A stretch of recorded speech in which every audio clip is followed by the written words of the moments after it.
Good morning. Welcome. Today we are meeting to discuss the Pentagon's effort to audit itself and basically better understand where they're spending their money, which is an incredibly important undertaking. And we're joined by 4 witnesses from the Department of Defense, the Honorable David Norquist, who is the Undersecretary of Defense, the comptroller. Welcome. Honorable Thomas Harker, who's Assistant Secretary of the Navy for Financial Management and Comptroller. The Honorable John Roth, Assistant Secretary of the Air Force. You're sensing a theme here, Financial Management and Comptroller. And the Honorable John Whitley, Assistant Secretary of the Army, who has the same position there. Thank you all for being here. And this is a subject I think every member of the committee has been very focused on. And it's all about greater efficiency and greater accountability within the Pentagon. It is, I don't know if it's the world's largest bureaucracy, but it's probably pretty close, and spending, north of $700 billion a year now. It is a large organization to understand and control, but I think the one thing everyone in this room agrees with is we can do better in terms of understanding how the money is spent, where it goes, and make sure that we are spending that money efficiently. And this is an incredibly important issue because taxpayers want to know, whether it's Pentagon or any place else, that their money is being well spent, whatever it's going for. At least we understand what it is. And the Pentagon has not really met that standard. Too large, too bureaucratic, as a number of stories have documented, can't even really keep track of all the inventory within the Pentagon, and in many instances can't adequately explain how you spent the money you spent the previous year. So then when we are exercising oversight on the Armed Services Committee and trying to figure out how do we better spend the money, what programs work, what programs don't work, we don't have the metrics to really make as informed a decision as we would like to be able to make. Those decisions will always be difficult, no matter what, but if we can see the money, understand it, where it's spent, what the result was, it's better. Now, I also understand part of the problem is there are computer and IT systems going back decades that have not really been updated sufficiently to keep track of what they need to keep track of. But the biggest question that I have is we all can understand to some degree what a full audit would look like. If you have a business and you audit it, penny by penny, and you understand exactly where it's going. And I think we can all agree that it's going to be a while before the Pentagon gets to that point. But if we can learn how are we progressing, how is it better this year than it was last, than it was 5 years ago, what are you doing to give us that greater understanding of how the money is being spent and what the results of that spending are? And then what can we do going forward?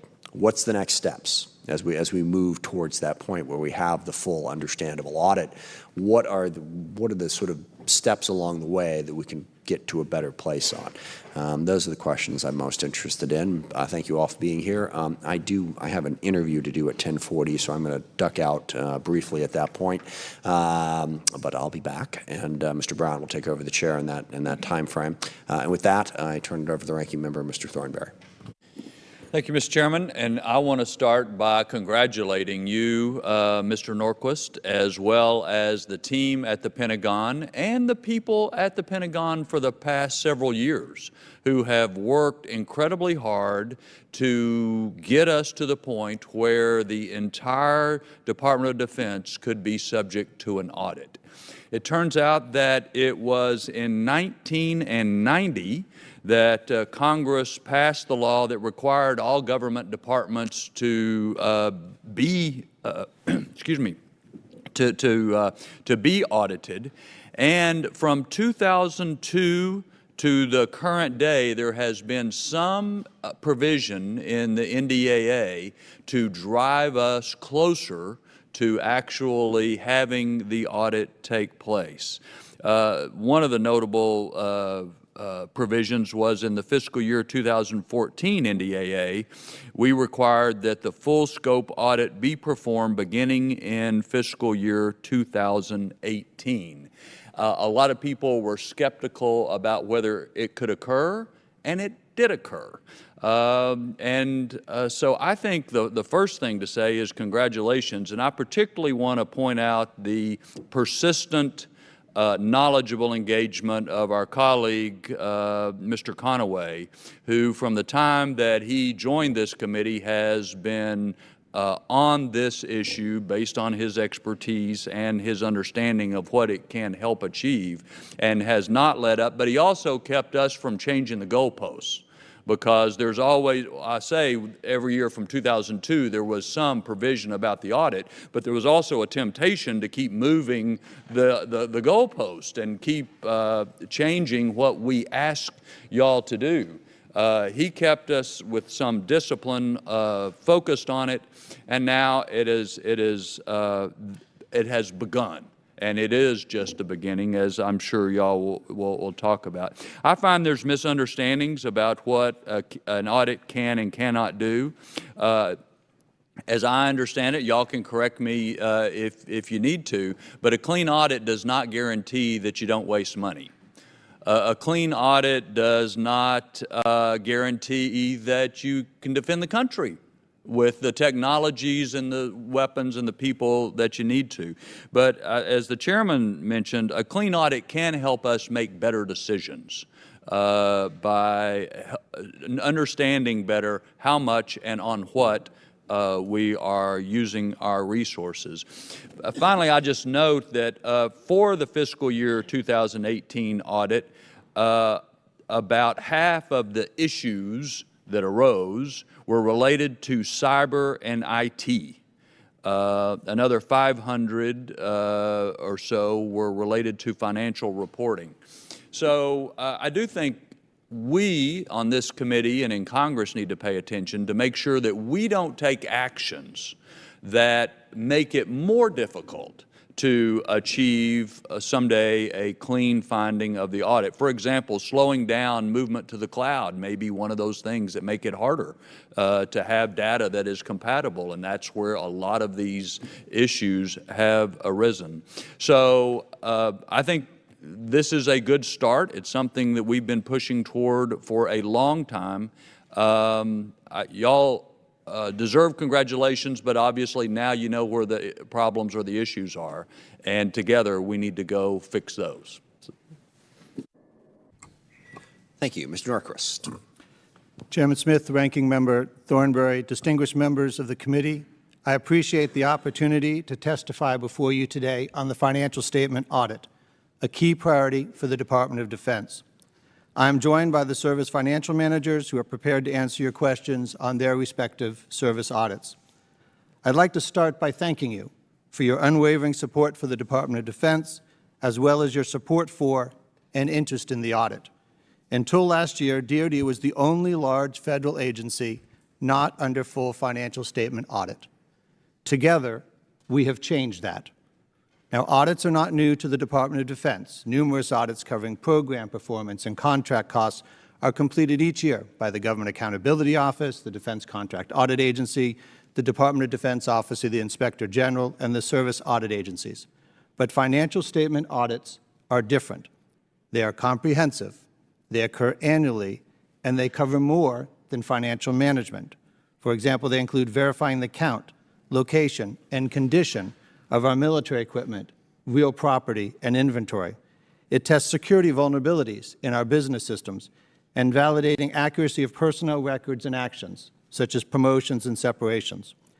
For example, the auditors looked at the Navy's database of real property to include buildings, underground water pipes, fence lines, pulled a statistical sample, and then went to the relevant bases and checked to see if they could locate each item and what condition it was in.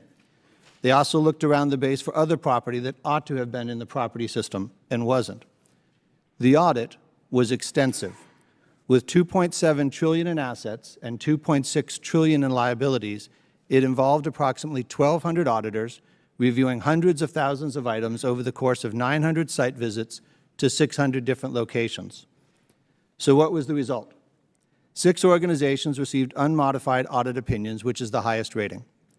2 received modified opinions, which means the data is right with some modest exceptions. And the remaining organizations, the majority, received a disclaimer, and many of them, this was their first year under audit. The disclaimer means that the auditors did not have enough evidence to provide an opinion. The short answer is they didn't pass. No organization received an adverse opinion, which is the lowest level. The auditors reported no evidence of fraud and provided favorable feedback that the Army Navy, and Air Force had properly accounted for major military equipment and military and civilian pay. At a more detailed level, though, the auditors identified over 2,300 findings, what they called Notice of Findings and Recommendations, or NFRs. And the Department has developed corrective action plans to address 91% of them as of May 13, 2019. To give you an example of the types of findings, and I'll stay with the real property example, the auditors pulled a sample of real property assets for the Navy and found that about 6.5% of them, or about 2,000 items, no longer existed. The building had been knocked down and removed, the property or structure had taken away, but it had never come out of the property system. In contrast, the Army had very few errors on the existence. Their buildings were there, but a number of the things they had in their facilities were listed as being in usable condition. And from the auditor's perspective, they weren't, and they ought to have been knocked down. Identifying these problems is not a step backwards, but a step forwards. The very purpose of the audit was to find as many problems as we could so we could start to fix them. And our database of findings has already proved tremendously valuable. It has allowed us to track our progress resolving these issues. For the first time, the Department has tools for oversight and accountability and the opportunity to leverage this information using modern data analytics. I would like to close by thanking the President, Secretary Shanahan, and the Inspector General for their unfailing support and partnership. This audit is not about compliance. It is about protecting taxpayer dollars. And we are fully committed to making annual financial statement audits the new normal at the Department of Defense. Finally, to Congress and this committee, both members and in particular your staff, thank you. Not only have you worked with us closely throughout, but you have been a key part of the force in getting us here. We appreciate the support, and we will need your sustained attention as we move forward with the fiscal 2019 year audit and beyond. Thank you, Mr. Chairman.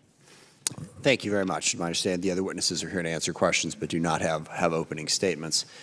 Well, I agree with a couple things that the ranking member said. First of all, it's important to understand that the full audit does not eliminate waste, does not, guarantee efficiency and make sure the whole problem gets fixed. I mean, there are issues, even if you know where you're spending your money is in the right place, and that's a separate and broader discussion. And once we get into acquisition reform, which I know Mr. Thornberry's done a ton of work on as well, that gets to those questions as well.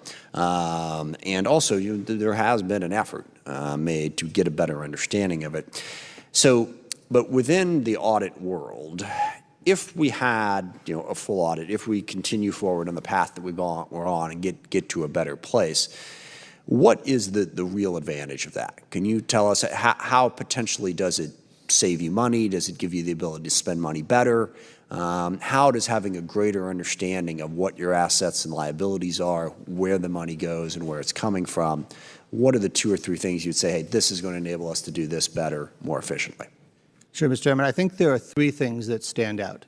The first one is the better data to inform better decision makings. And part of this is if you don't trust the accuracy of your data, it's hard for people to rely on it and use it. As we've gone through the audit to comply with it, you have to get transaction-level information. You can't just bundle them as you run it through the system, which means you can do much more sophisticated analysis. You can look, and I'll just use a budget example, money that was obligated in the last week of the fiscal year that was then de-obligated 2 weeks later. Well, that's not a real transaction. Right? That's somebody gaming a system. You can find things like that. But you can do the same thing for analysis with trends, costs or payments for items. And so the ability for us to make sophisticated analysis, square footage of property, analysis of the usage of them, goes up dramatically. The other part is it drives reform. Many of the errors in the process comes from inefficiencies in the system, a place where somebody's doing manual data entry of information that had previously been entered in another system. In order to pass the audit, you've got to remove that. You've got to have the clean data flow through it. Well, you've reduced the chance for error, but you've also reduced the cost. And as the Navy has reduced its bill to DFAS when it switched from passing information that needed to be manually entered to automated, that saved $65 million. Those types of things become permanent savings because you're never going to back and remake that as a manual process. And I think the final piece is transparency. This is the ability to answer the questions of Congress and others at a greater level of detail about where we stand on inventory, where we have other things, and the confidence that comes with making decisions when you have that extra transparency. Understood. And final question, as I said in my statement, what's the next step? What's the next most important thing that you need to do or that we need to do in terms of instructing this process? Sure. So the next step in the process is we've already started the next audit. So as we complete corrective action plans for the things that the auditors have found, the new audit team is going to come behind, and as those, whatever has been completed by, say, June or so of this year, they will retest, and so we'll see if we've fixed them. We're particularly prioritizing inventory, real property, and IT. Those are some of the areas where the most direct benefit to the warfighter is seen, the most immediate benefit to the department, and it's the existence and completeness. We'll get to the properly the valuation, but the existence and completeness is a near priority. We'll work through those, and we'll keep marching through. Again, when the auditors complete their audit, they'll find another batch of things. Each of the services will prioritize, but we're going to keep moving, solving those problems that have the immediate benefit to the taxpayer and the warfighter first. And we'll be able to show you, for each of those findings, who is responsible, when they thought it was closed, whether the auditor validated it as closed, and which are the areas that remain as problems. And I think one of the challenges for Congress has been during all the years of audit readiness is you couldn't show the Congress the progress. You couldn't show them where we were stuck or where we were going forward. And the database we have now based on this and with the auditor's independent evaluation will allow us to move forward in that area. And I would think overall it would make our systems more secure as well as we better understand, what IT systems we have, what's in there, we clean them up. We have a better idea of what it is we're trying to protect and are better able to protect it. Absolutely. There's a series of audit standards for IT systems and security that the Congress has passed. People know them under the acronym FISCAM and FISMA. The auditors go through that. And so, as the ranking member pointed out, a significant percentage of our findings were around vulnerabilities to the security of those business systems. And that's going to be a major area of focus, particularly in the CIO world, to close those findings. All right, thank you very much. Mr. Thornberry. As I understand it, Mr. Norquist, so after this year's audit, there may well be some new findings that emerge. In other words, the findings from 2018 are not the total universe that there will ever be of things that we need to improve. Have I got that right? Absolutely. And so what you do with an audit, and I've learned all this from Conaway, of course, what you do with an audit is you go and take samples of various things, and then when you have problems, that becomes the finding, and then you can go fix it. Correct. And in some cases, by fixing the first level, the auditors were able to go further, and that uncovered new areas they couldn't see before. All of this is useful and helpful. It just will take time to uncover them all. Okay. The only other question I've got is, as I recall, you helped get, and you were in the comptroller position when the Department of Homeland Security got to a clean audit. Can you just reflect a little bit on that experience and the challenges at DOD versus Homeland Security, what it takes to get from here to there? And I don't even know if there is possible with DOD, but can you just, based on your experience in getting a clean audit at Homeland Security, reflect on it, on that Sure. for DOD? So the beginning of the audit at Homeland Security looked much like the beginning at DOD. There was a discussion of whether it was a good idea. There was a discussion of whether you could ever possibly get to a clean opinion. The difference was Homeland Security didn't have a choice. The audit was mandated the moment it was created. So it started with an annual audit, whether it was ready for it or not. The processes that we put in place there are the ones that we've adopted here. The first is you need the auditors to provide you detailed level findings. If a normal commercial auditor will simply tell you you have not passed and stop. We've worked with the IG to make sure that no matter whether we're going to pass or not, the auditor keeps going, find as many things as possible. We have the auditor load those findings into the database so we don't waste time with self-assessments. I'm really not interested in whether somebody thinks they're in a good place. I'm interested in them fixing the problem and whether the auditor agrees. The lessons we learned from that DHS experience, breaking the audit into pieces. So at DHS, it wasn't simply whether the department passed. Customs and Border Protection, ICE, FEMA, Coast Guard, each were evaluated in a standalone way, much as each of the services are evaluated. So the department could see the progress and could explain it to the Congress. Now, the truth is, it took 10 years. I mean, I wasn't even at DHS when they completed, but the individuals who were there when I was there and carried on saw it. And so one of the things that's very important to me is you have a process that's not personality dependent, that will keep going This one crossed administrations. This is a very bipartisan process. Tom Harker was there at the Coast Guard helping them get across the finish line. But the lessons from there are directly relevant to DoD, and I think they've been very valuable in making sure we get the best start on our efforts. Thank you. You're back. Mr. Guy. Thank you, Mr. Chair. I yield my time to Ms. Slotkin from Michigan. Thanks. Thanks for being here, everyone. Mr. Norquist, in 2018, first of all, I should just say, I think most of us here really want to be able to go home to our districts and say with a straight face that the Department of Defense, needs the resources that it needs, and its accounting is in place, and therefore, when they say they need something, there's not waste going on. So I think we're all in the same place that when we want the same thing, and it is hard for some of us to go home and justify increases in spending when every business in my district, you have to pass an audit, right? Every home budget has to account for itself. So I think we're all coming from a positive place on this. Mr. Norquist, in 2018, you said it might take DoD 10 years to successfully pass an audit.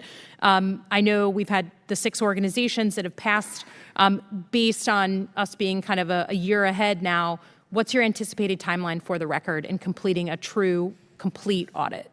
So for the department as a whole, and the 10-year experience really came out of the DHS case, the department as a whole doesn't get a clean opinion until each of the 24 elements does. So let me first turn to each of the services and let them tell you where they believe they are and their timeline, because the department's going to be when they are done. And just for the sake of time, if it could be pretty brief. Yes. Thanks, guys.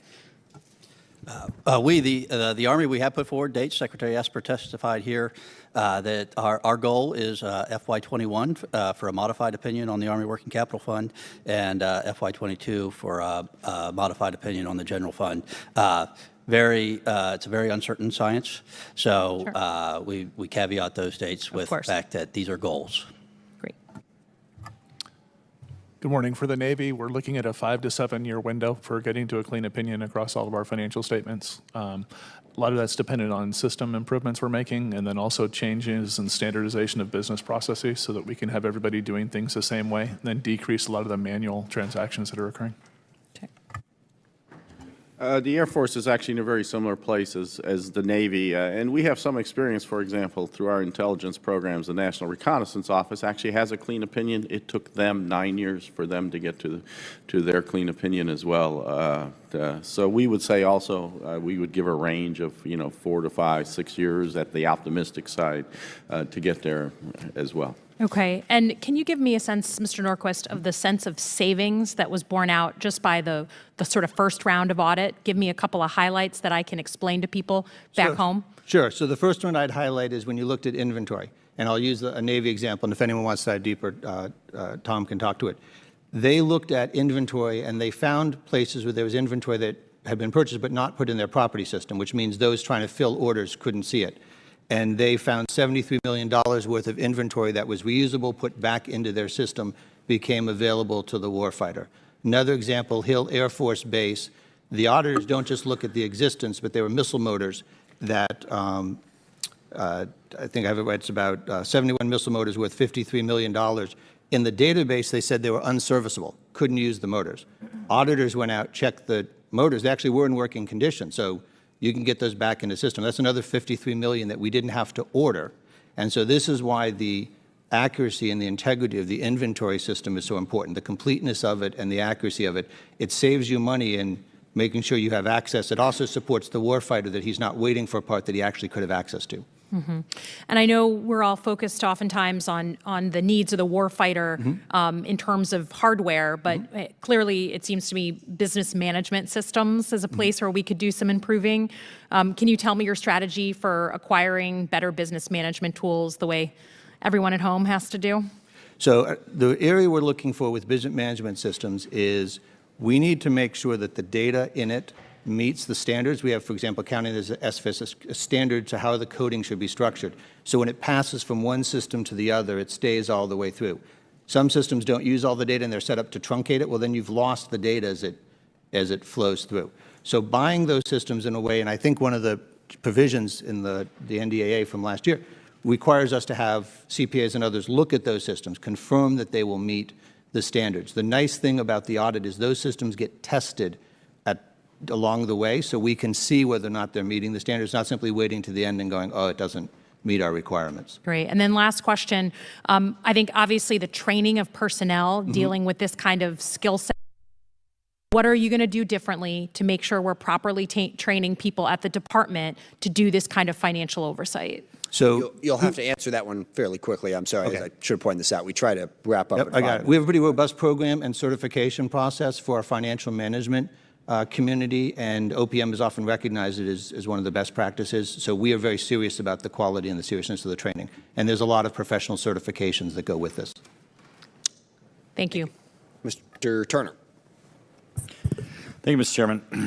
Secretary Norquist, when the committee undertook the efforts to request audits, we understood that instituting these new practices were going to look bleak when the reports first came back, and that also it would be a great roadmap of what we need to do and how we need to implement better controls. But absent those controls, one of the concerns I think that anybody who's an advocate for national security and defense spending hears from those who are concerned that DOD has problems in satisfying audit requirements is concerns that the money is being wasted or stolen, misdirected, that it's not being applied toward the issues of national security. How can you assure us that we're getting ready to mark up the NDAA again with another large increase for the purposes of trying to address the issues of readiness, address the issues of modernization, and look to our near-peer adversaries of modernization? How can you assure us, absent the findings from the auditors, that everything is in place to be able to adequately report spending, that these dollars that we approve are actually going to our national security, are not being misspent, are not being redirected, and are not being misappropriated? So this is a great question. I think it highlights the difference between the budgeting and the accounting. We have a very strong budget process, so when there's money put into a program for F-15 or some other project, the Congress puts it in a particular line. All of our rules are designed around tracking those from a budgetary perspective, and so we know that those funds were spent on that program absent a reprogramming or some other notification with Congress. The audit just goes beyond that, and so you take a building under construction. The audit's, it's fine that you spent the money on the building. The audit wants to know, where is it in construction and progress, how complete it is. Once it's up, it wants to make sure, do you know, can you depreciate it? Do you know it's still in usable condition? So the audit takes us to a greater level, and the benefit of that shows up most obviously in inventory. But if you look at pay, it's one of our single largest items. The auditors didn't have findings related to those areas, and so when we get money in those, we have confidence that we're executing a consistent with the budget description. The audit just has a much higher standard in terms of how much further along we go. Thank you, Mr. Secretary. I yield back. Thank you, Mr. Chair. I find it mind-boggling that we haven't achieved a clean audit. It's one of the issues that comes up when I have discussions with my constituents. And when I go to the Chamber of Commerce, the Rotary, everybody just is aghast that we haven't been able to do this for the Department of Defense. Having come up in the ranks of the enlisted in the Marine Corps, it's mind-boggling that there hasn't been an accountability and a reprimand at the higher echelon of our DOD and all our branches of the military, quite frankly. The examples you gave of failing to update our databases with inventory, millions of dollars that possibly would be at waste, is very unsettling. And I know you wouldn't answer the questions of reprimand and accountability, but certainly I hope that in the audit that there is within the DOD some kind of section where the higher-ups understand what reprimand and accountability will look like if they continue to not implement the best accounting measures possible. Undersecretary Norquist, the DOD IG has indicated that longstanding material weaknesses will continue to affect DOD's ability to improve its financial management and ultimately accomplishing a clean audit opinion. What steps has the department taken to address some of these material weaknesses, such as accounting for its property and equipment? From the list of longstanding material weaknesses, are there specific ones the department feels are more urgent in terms of addressing? I'd be happy to do that. And so I think in terms of what's the most urgent, the answer is inventory, is the IT security, and the property. Those are the three that are the particular focus.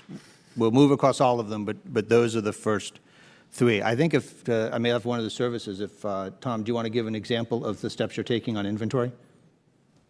Yes, sir. Thank you for the question.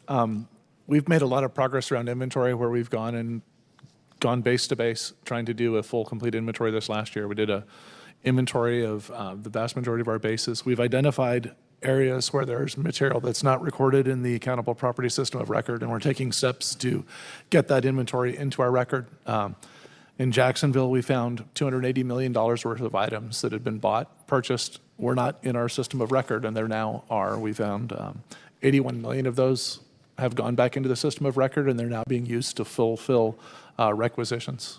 To date, we've filled over $3 million worth of requisitions for that. Thank you.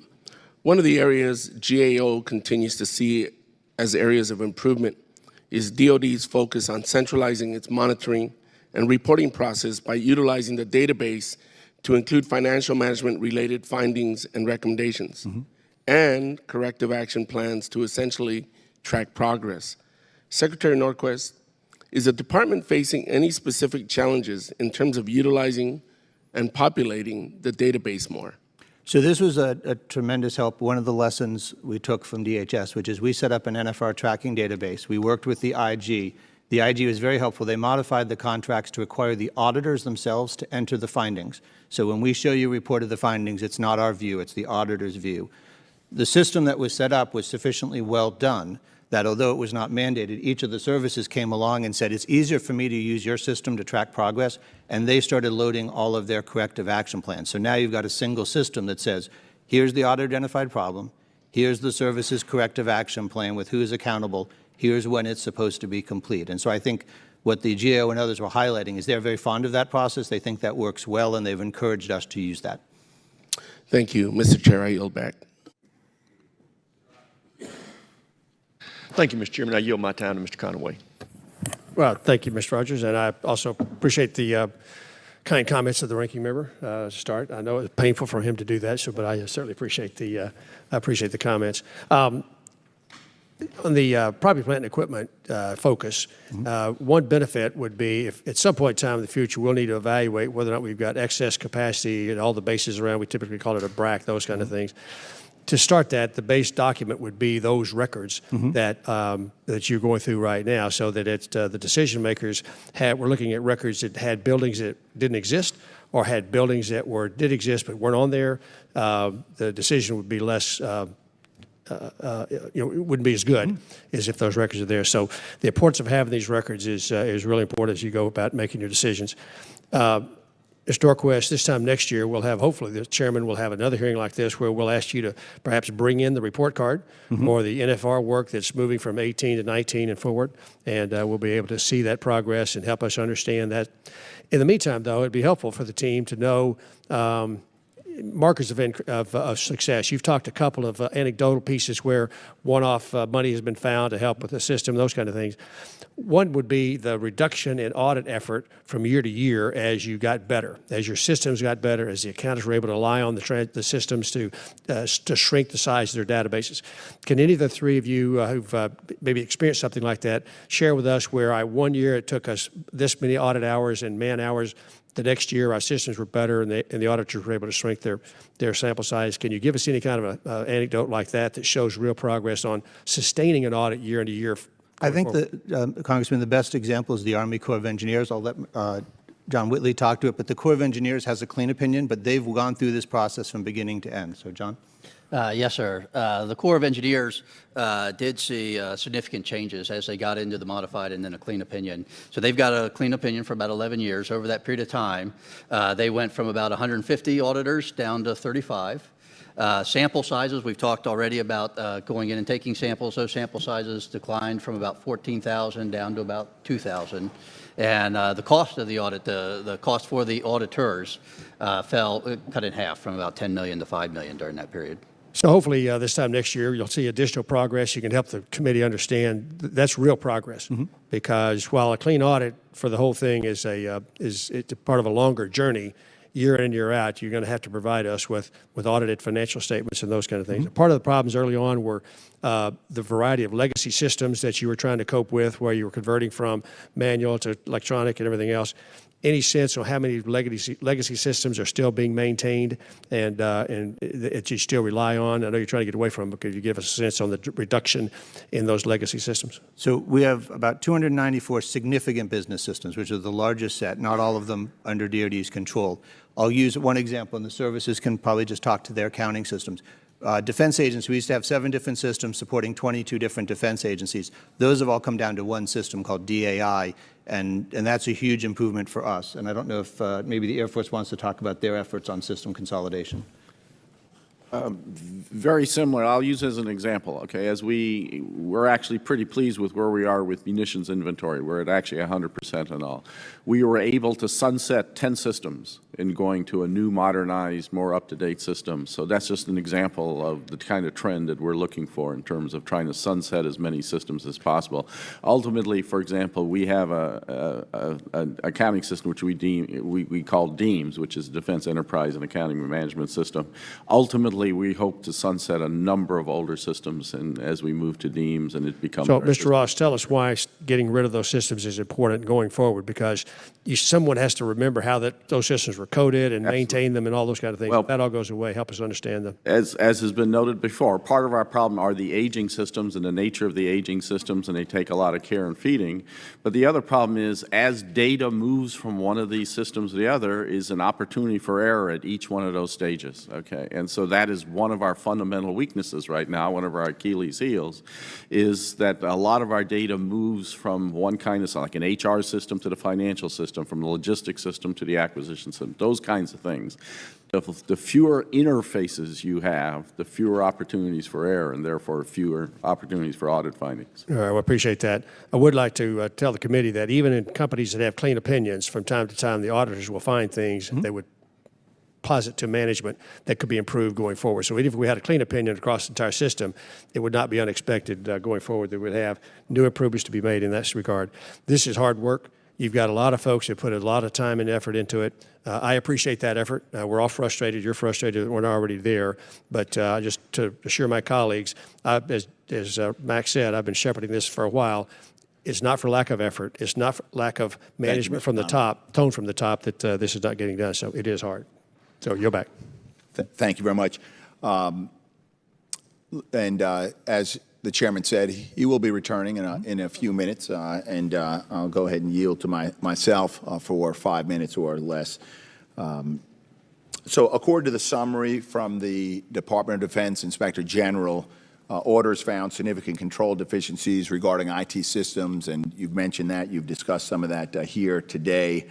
There are some specific findings relating to IT systems. The IG also characterized financial management systems and information technology as the most significant weakness. As these deficiencies prevented the auditors from assessing the financial data completely due to the inability to assess the integrity of the data, should we expect another wave of adverse findings once the financial data itself is better assessed? So there's ways for the auditors to test it, but there are limits. So I would always expect, as the auditors are able to go further, for them to find additional challenges. But they're concerned that if you enter the data into the system in one location, does it properly manage the transaction to the other side? They can do that the hard way by recreating the process themselves, but the more they can rely on the system, the stronger and the better the process gets. And when will the integrity of the IT systems be sufficient for a full assessment of the financial data that it contains? So they will do that system by system. They will have certain systems where they have reviewed, and I think the Army has at least one, that they have gone all the way through all the corrective action plans, which is at LMP, the Logistics Management Program. Well, can you give me maybe an example of one that's not where it needs to be but will be in a short period of time, and then perhaps what what area or what activity, what component is experiencing the greatest difficulties in this area? Sure. Do one of the services want to take which systems you have that you have to replace? Go ahead. So I would just say, tangential to your question, the LMP system, it took about 4 years. We have, that started with 29 findings, went to 22, went to 12, went to 3, and then this year we have 0 findings. It is covered by one corporate cross-cutting finding on end-user controls. So that's an example. We have our other systems, our financial management ERP and our tactical logistics ERP. They're kind of at the beginning stage, maybe a year or two into that process. So I would predict another couple of years on those. Any examples of some, couple of decades? Well, I'll jump in. I think as has been pretty well documented over the years, the interface between our pay and personnel systems has always been a challenge. And we tried some enterprise-wide, DoD-wide systems that failed and these kinds of things. So we in the Air Force, and the reason it's a problem in part because it takes a lot of manual effort to get it right. I mean, there's no 2 airmen, for example, that are paid precisely the same thing. And so you have to make sure you get all the data in terms of seniority and grade and all those kinds of things correct. So the Air Force is moving to a new system, AFIPS by acronym, where we will integrate the pay and personnel system, and it's going to reduce the error rate well over 90%. Are some of the challenges associated with the fact that many forms, while the data is entered on a computer terminal, the data is not computable, it can't be transferred digitally? So what happens is, in some cases, it's entered in a format that's not easily transmitted, or that system only uses 5 pieces of information, and the systems on either side of it need all 8. And so you've got to restructure that system so it holds the full set of the string of data and allows it to be used by both sides of the process. Would the DD-214 be an example of a form? Do you know if that's one of the issues? Let me take that one for the record. Okay, that one. Thank you. And I will yield to Mr. Whitman for 5 minutes. Thank you, Mr. Chairman.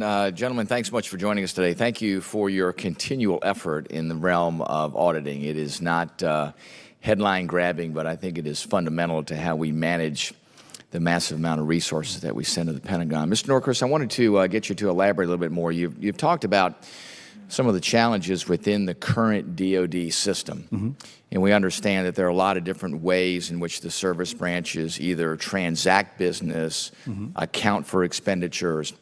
It seems like to me there ought to be, not only as part of getting the picture clearer in the audit, that we ought to look at these systems and determine, are there simpler and easier ways to do this? You just heard the Air Force talking about developing their system on the side of paying personnel. Is there a way that we can look at unifying these systems? Shouldn't there be a single system that cuts across service branches in how we transact, how we acquire, how we pay personnel, to make it easier to go to a single place and doing the audit? It seems like to me that would make your job a little bit easier, is to have some commonality across systems, either in how we account for things or just the nuts and bolts about how transactions take place. Absolutely. And so when we look at a process, the first question we ask is, can we have a single system for the entire department?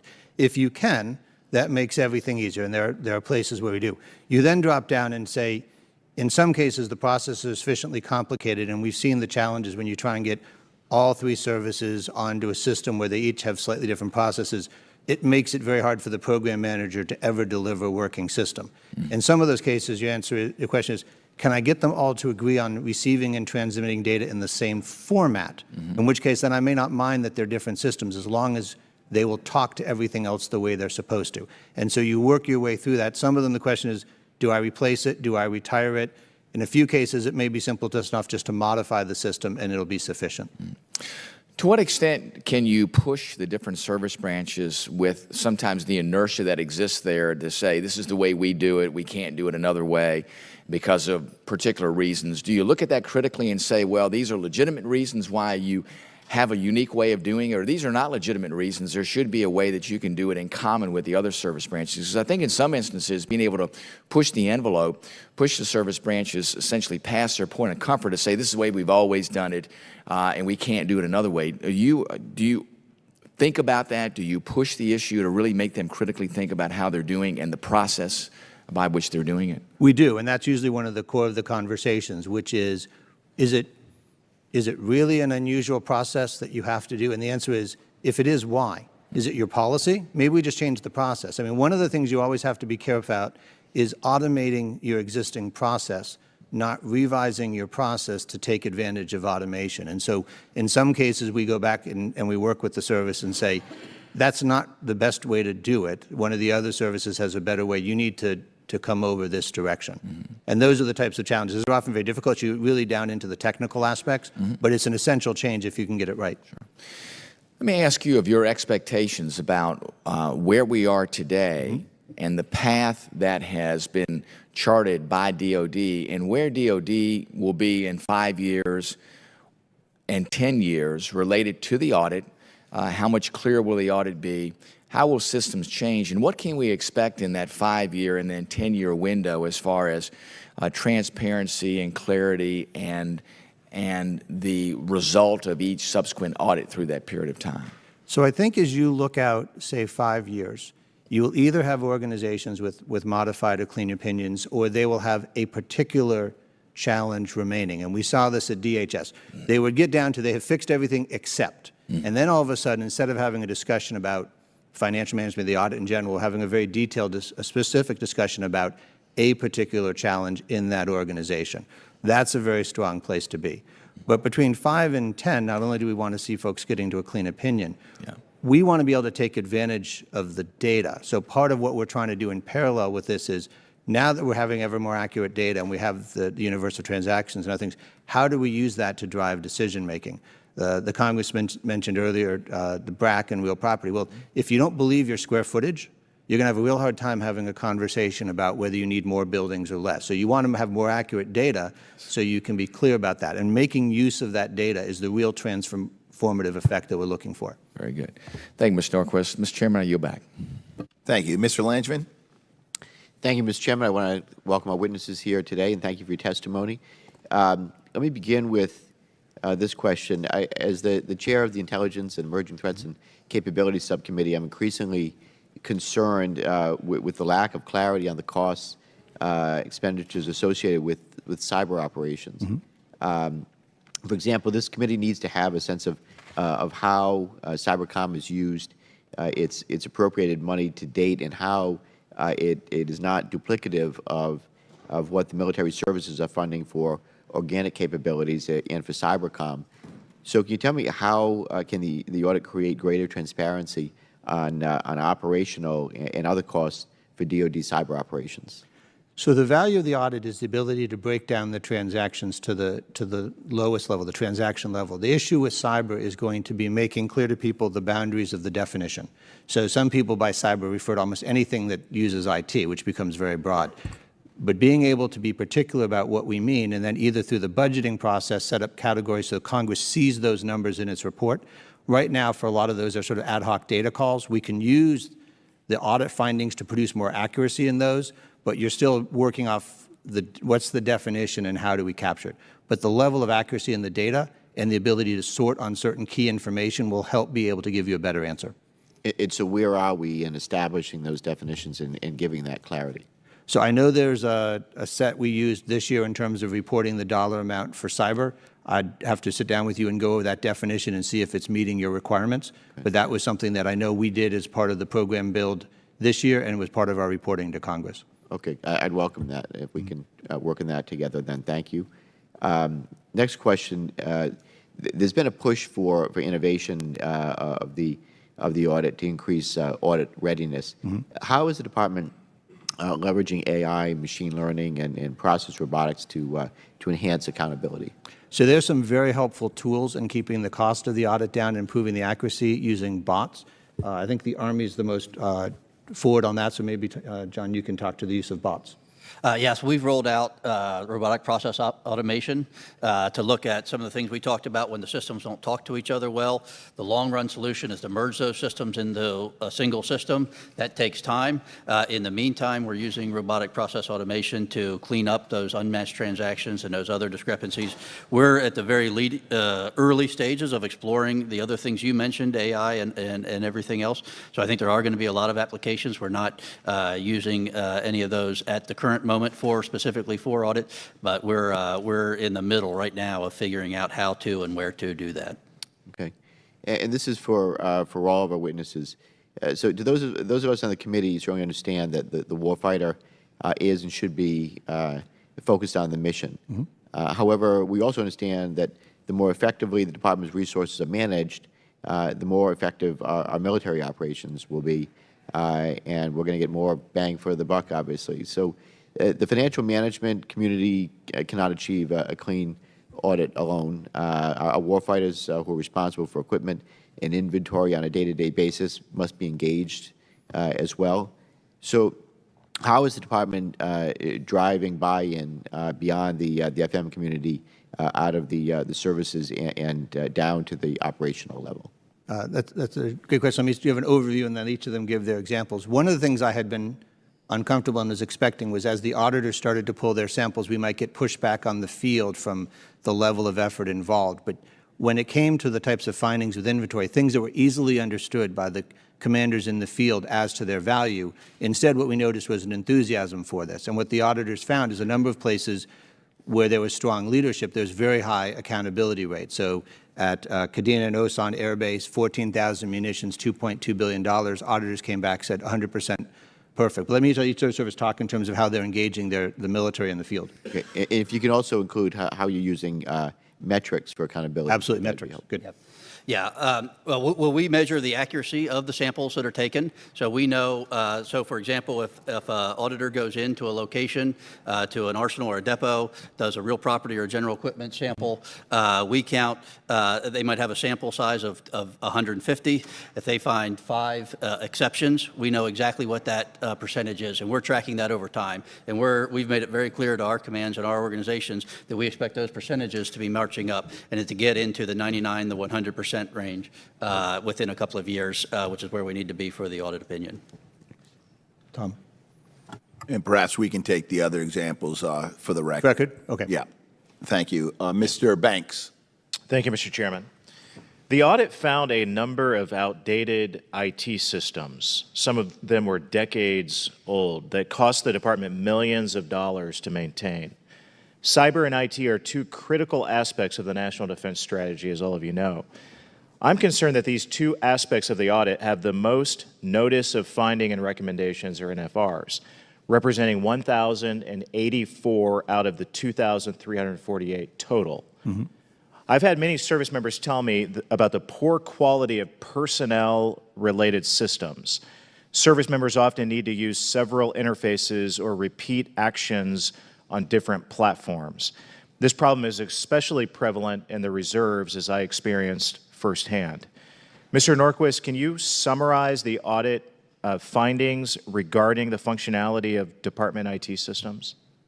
So, Congressman, I think you started with the right thing. It is the single largest source of findings in the audit. There's a very large number of old systems that we have to either retire and replace or modify. The personnel ones, things like travel, those are ones that are very labor intensive. They do not have the automated controls that make it easier for people to avoid making mistakes. All of those generate frustration. So we're looking to systematically go through and replace those. In our process, the CIO is a key lead in this effort.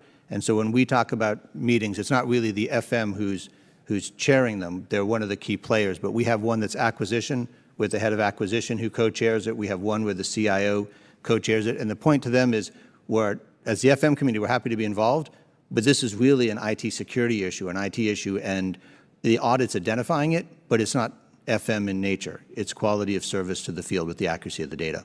Got it. Of the IT-related NFRs specifically, how many findings or recommendations could you say that would require an entirely new system to address the problems? Let me take that for the record, and we'll be able to see if we can sort that. Okay, thank you. And Mr. Norquist, how long would you expect the remediation process for those NFRs to take? I think those will be one of the longest poles in the tent. I think even after we get a clean opinion, there will still be findings, and audit systems will have just figured ways around them. But getting those down is part of the single largest effort. Okay, thank you. Last year in the Navy Times, it was reported that the audit found that, quote, 5 sites that manage ballistic missile defense elements and technical information were failing to take basic cybersecurity steps to ensure that information on America's ballistic missile defense system won't fall into nefarious hands, end quote. Mr. Norquist, to your knowledge, have there been any steps taken to correct those vulnerabilities to our missile defense systems? So there are steps being taken to correct on, and those would be on the warfighting side, but just like we have folks worried about IT security on the business systems through the audit, we have forums that look at the cybersecurity of weapons systems and those programs, and those steps are underway. Okay. So some of the system flaws had been originally identified in 1990 and in 2013.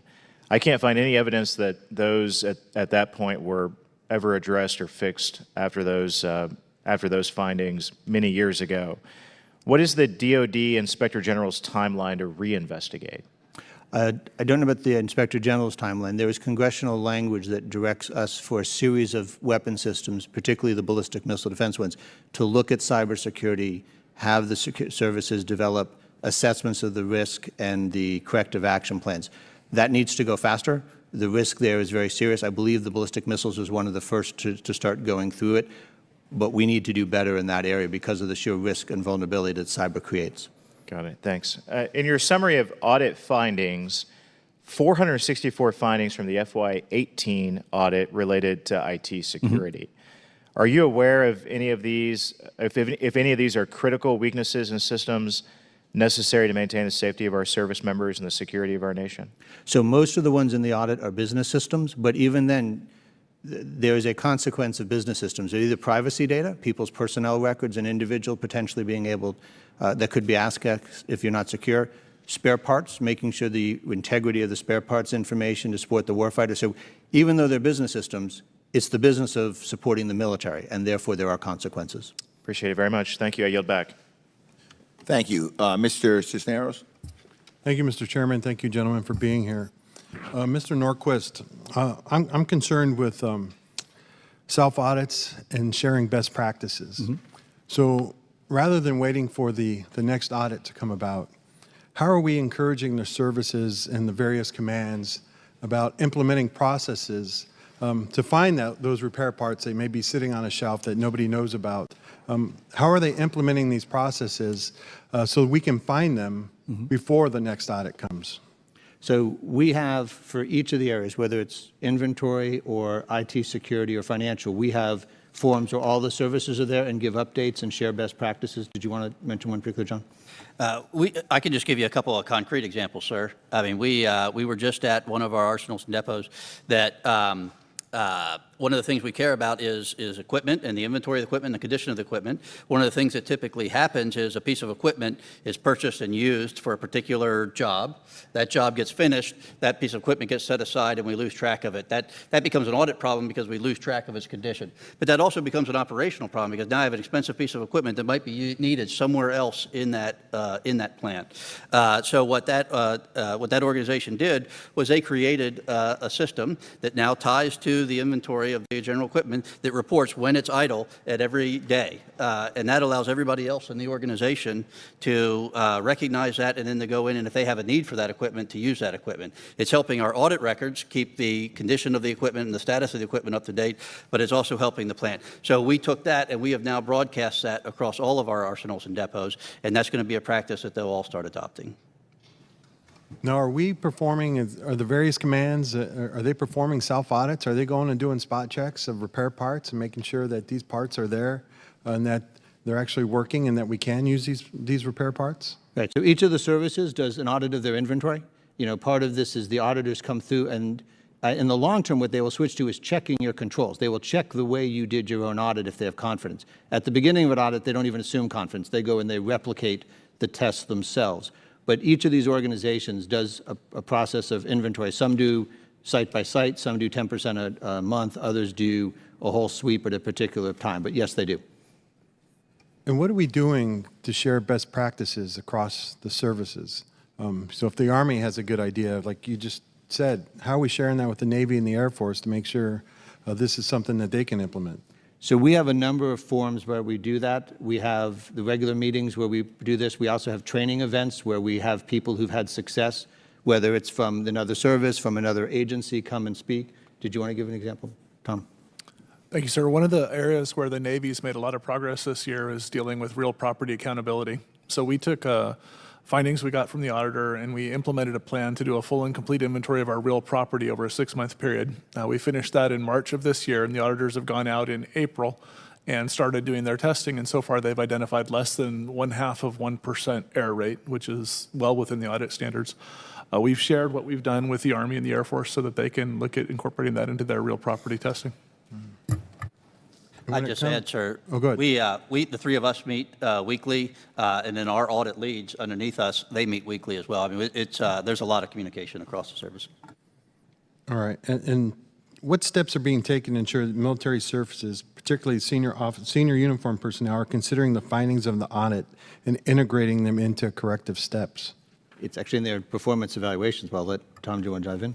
Sure. For the Navy, the Deputy CNO for Logistics, Vice Admiral Smith, has gone out and personally visited every region and met with the various commanders on the ground and talked to them about the importance of inventory. He's put out a directive that mandates them to conduct an inventory last year, which they did, and he's worked with the Chief of the Supply Corps and the Commander of NAVSUP to develop an inventory operations center where they go in and they test and track the inventory results by warehouse. But is that being done like on the command level? And I'll give you, well, just say in the Navy, are commanding officers of a ship, is he being held accountable for the inventory that he has there on that ship? Good. Navy, commanders in the Navy. Are they accountable for what's on the ship? Yes, sir. Down at the ship level, we are tracking the inventories as well. So at the ship level, at the warehouse level, at the BSO level, it's being tracked at all levels. Each of our inventory points in our ERP system, they're tracked the different number of warehouses and locations. Able to hold each commander accountable. I'm sorry, running out of time, but can I just get for the record that the other services are doing that same process and holding the local commander accountable for their inventories as well? Mm-hmm. We'll take that for the record. Yes, sir. Thank you. I'm out of time. Thank you. Next, Ms. Holland. Thank you, Chairman. And thank you, gentlemen, for being here this morning. Appreciate your time. The 2019 DoD IG report on the audit results listed 20 agency-wide material weaknesses. One of these was related to environmental and disposals liabilities, where auditors found that the DoD was unable to develop accurate estimates and account for environmental liabilities in accordance with GAAPA 2014 DoD Environmental Liabilities Best Practices Guide. It identified challenges the department faces, which include incomplete fixed asset listings, lack of comprehensive defensive-wide processes and controls for identifying and measuring environmental liabilities, and the inability to adequately support assumptions or factors used in calculating environmental liability estimates. How does the DoD, and this is for you, Mr. Norquist, how does the DoD's inability to develop accurate estimates for environmental and disposals liabilities impact the accuracy of the FY20 environmental remediation budget request? And specifically that the DASD for Environment, Maureen Sullivan, testified at a House oversight hearing that DoD PFAS, for example, the cleanup, back of the envelope estimate was $2 billion, but the FY20 environmental remediation budget request is only $1.1 billion. So this is one of the very useful when we talk about the tools that we're going to be able to take advantage from some of the audits. So the budget for environmental remediation tends to run about $1 billion a year and grows about the rate of inflation. So the question is, are you making progress? What's the real size of the challenge? There are standards to use, both the auditors and the environmental community, to assess a liability. What's the chemical? What's the space it's in? And how do you do the measurements?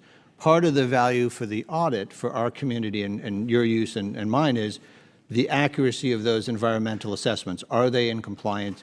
The auditors are checking. Do you know each of the locations where you have an environmental liability, and are you confident? Have you properly mapped out the size and scale? That will make sure that when we're budgeting for it, we have an appreciation of the size, as well as, is that liability going down year after year? Or even with the investment we're making, is that liability going up and we need to take a different look? So this is one of those areas where the value of the audit plays in a place that would not necessarily be immediate obvious to someone of its use. Okay, thank you for that. And so I have just a few follow-up questions. How does it impact the quality of DoD environmental remediation efforts generally? So in general, Kind of answered that already, probably. But. Well, what they're doing is they're taking on the highest priorities areas first and the ones for which the technology is the most effective. But this will allow them to be certain that they're not missing something, right? That you have a more confidence in the completeness of your assessment, identify other areas where you might need to be focusing that you hadn't seen before. Okay, thank you. Because there are real human, I guess, human tragedies involved with this contamination of this kind. And that, I mean, that has to be taken into consideration, not just economic, but physical issues that have been raised because of this contamination. So next, what does the DoD need to do in order to address these shortfalls? And last, what is the DoD's timeline for addressing the shortfalls? So let me take the timeline for the record. I will get back to the environmental folks on that. But each one of them, they need to develop a corrective action plan on either one, how to ensure they've captured the full range, or how to improve the accuracy of their liability estimates for the ones that they have. But I think the point you made earlier in your comment was very clear. This financial statement looks like a sheet of numbers, but there is a person whose payment is either accurate or inaccurate at the end of the week. There's an environmental cost that we either have captured and are properly treating or not. There's a spare part that arrived at the warfighter when they needed it or not. So all of these numbers, while they look like it's just a sheet of paper, they all translate to real meaningful things for the people out there trying to get the mission done. Excuse me, thank you. I appreciate that, because when things like this happen, these contamination issues, it takes a tremendous toll on not just the person who's being affected by it, but the entire community. And I feel like we need to, think about the humanitarian effects that these things have had on people. And I yield my time. Thank you, Chairman. Thank you. Mr. Khanna? Thank you, Mr. Chairman. Thank you all for your service. Yesterday, the Oversight Committee had a hearing about TransDigm and how they basically were ripping off American taxpayers by having excessive prices. And the Inspector General went through part after part where they were charging 4,000, 3,000% profits. And there was bipartisan concern on the committee. Congressman Mark Meadows spoke about his outrage, as did the ranking member Jordan, and Democrats did. TransDigm obviously is a bad actor, and one of the things that the Assistant Secretary of Defense there brought up was it's unfortunate that you often have to have complex bureaucracy to deal with bad actors like TransDigm that then slows down the process. But one suggestion that came up, and I'm curious what you think of that, is to allow contractors at the Department of Defense the discretion to ask for a cost information, even if it's below a threshold, if they feel that a defense contractor is a bad actor or isn't being honest. And so this wouldn't require it in every case, but would give them the discretion to do so. And I'd be curious about your, everyone, Mr. Norquist, maybe starting with you, your thoughts about that or other solutions. Sure, I think that's an important step forward. So the model that this company did, and it's not a partner firm, it's a predatory approach, is they went and they bought licenses for things where there was no other competitor, attached to large assets like aircraft where the department couldn't function without it. And if they were under $2 million, the rules don't require them to disclose costing. Now, that was originally set up because you weren't trying to hit the same reporting burden on every firm, and for most of the firms, that's not an issue. But as you point out, the bad actor creates a burden for everyone else. By being below that threshold, they didn't have to disclose cost data. They had no other competitors they could drive markup. So that predatory practice, by functioning in that rule gap, is a real problem. So I think one of the things you want to do is you need to get the accuracy of the data. The question is you also need to figure out how to not be trapped in a monopoly supplier position like that, whether it's looking at the licensing rules or some of the others. But you point out there's a real problem with that, and the need to try and break that monopoly. And we have a lot of good firms. They're partners. They're aimed at the national security. And then you've got these predators that make life difficult for everyone. I don't know if any of you have comments on that or no? Okay.